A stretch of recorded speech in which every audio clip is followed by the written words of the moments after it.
કોઈ પૂછે છે જ્યારે કે કેમ છો તમે, ત્યારે હસીને મજામાં કહેવું એ પણ એક દર્દ છે. અમે તો નસીબના ભરોસે બધું છોડી દીધું હતું, પણ નસીબ તો એમના પક્ષમાં જ નીકળ્યું જે અમારા નો હતા.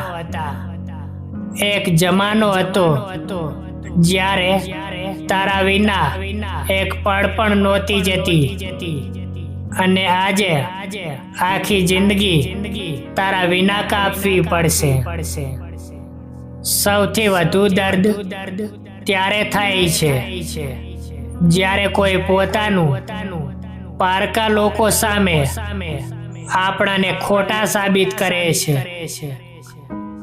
જિંદગીના પુસ્તકનું એક પાનું શું ફાટ્યું, લોકોએ તો આખી વાર્તા જ બદલાયેલી માની લીધી.